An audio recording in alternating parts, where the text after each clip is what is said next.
Right, 02890 333 105. I want to speak to Dr. Johnny Bloomfield. He's going to tell me that I have to stretch more. And I was doing a bit of gardening, Johnny, and to be honest, the back got a wee bit of a tweak, flat out, hard at it. And, you know, how can I describe a friend who thinks that she is an expert in, you know, male physique, but she did tell me that I should lie on the ground and stretch my legs in a sort of awkward way that she learned at yoga. I had a look at her doing it and I wouldn't dream of going down and stretching to that effect. I suppose you're going to say to me, without being able to check my actual back, you're not going to give me any medical advice, but when you do get a wee tweak or a wee twinge when you're gardening, is it better to rest or better to stand up straight, or is it best to actually stretch? What do you reckon, Dr. Bloomfield? Well, so good morning, Frank. It's good to hear you're out gardening, especially in that weather as well that we're having. I think each case would be unique. So it would depend on the patient and on exactly what the issue has just been there. So, but certainly rest is it would be the first course of action. Rest, ice, compression, elevation would be the first thing to treat any sort of pain and like muscular pain. But to relieve or to reduce the risk of getting that pain in the first place, today, like you said, I think it's good to have a chat about stretching.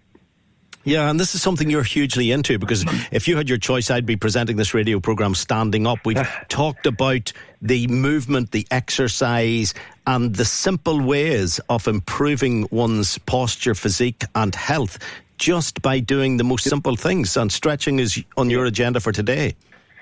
It is on the agenda for today. It's one of those things that I think is really associated with sport, maybe high intensity exercise. You'll see people stretching either in preparation for that or following it, and it's kind of associated, really strong associated with, well, that's what you do. You know, if you're a gymnast or a runner or something, sports player, you'll do some stretches. If I just go to the gym or if I cycle to work, I'll never think about stretching at all as part of my exercise regime.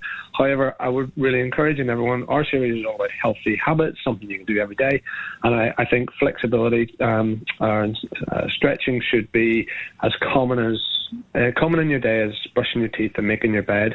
It's something we should lay out at least 5 to 10 minutes worth of time every single day.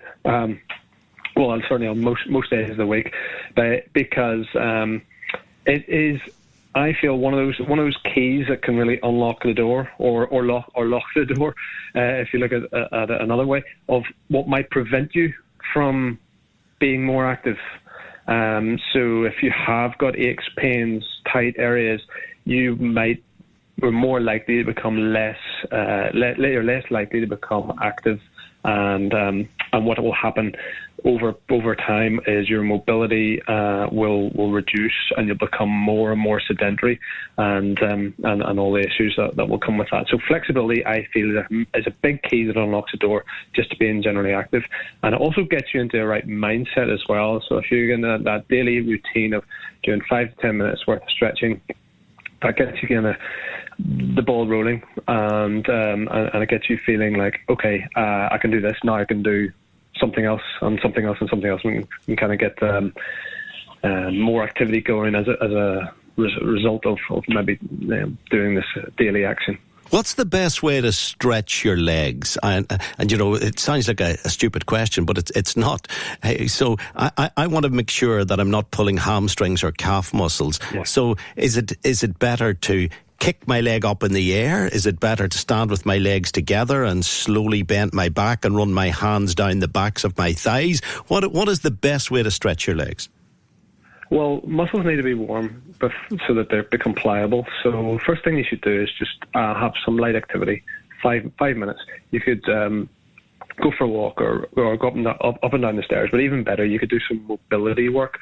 So that is just large movements like just with your body weight, not holding anything, just squatting or lunging or twisting and turning. That kind of just gets a little bit of blood flow and the muscles going through their ranges of movement. And then after that is going into static stretching to improve the length of the muscle, so you get that full range of movement. And that's simply by just gliding into a stretching posture without going into any pain. There's you'll feel tension and a little bit of discomfort, but not going beyond that point, and holding that for between 10 and 30 seconds, just so that you can have some length in the muscles. So the main muscles in the legs would be the lower ones would be your calves, and then working up your way, you've got your quads, which are the front of your thigh, and the hamstrings at the back of your thigh. So there's three major muscles that you want to be concentrating on a regular basis. But another very important one is the front of your hip. So that gets very tight, particularly as we sit all day. So again, encouraging you to stand when you present. It's just to open up that hip, and the more time you spend at a desk or in your car, in a vehicle, sitting in that posture, those hip flexor muscles get tighter and shorter, and that's what pulls again on your lower back and causes it to get painful. And we all know low back is one of the most common regions of pain. So. That again, coming back to, we're not talking about stretching here for athletic performance or for sports, for sports people.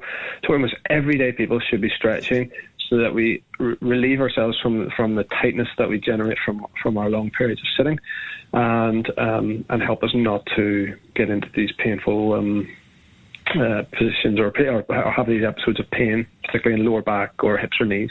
Well, I've got it in my lower back at this present moment in time, and I'm afraid, Dr. Bloomfield, I am sitting. I'm going to try and stand, but you'll hear me creaking as I get up, and probably...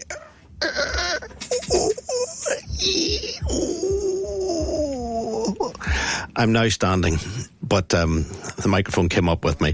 Johnny, it's a pleasure having you on the radio. It's not easy to use the word pleasure and backache at the same time. But thank you, Johnny. Always a joy having you. Thank you. Sure thing, Frank. I'll give you one tip. This is what I did, because I made those old man noises a couple of years ago, and I felt I had to do more stretching. So what I did is I ended up setting aside 10 minutes every evening as part of my bedtime routine. It's like the kickstart of my bedtime routine, and I think everybody has got that 10 minutes in their day.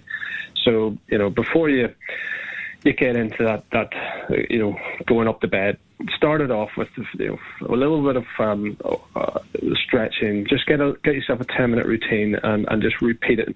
Now, it takes time. It takes a lot of time for muscles to get tight, but it'll take lots of time to unloose it and unpick it. But last year I did 50 hours of stretching just by doing 10 minutes a night, 5 nights a week.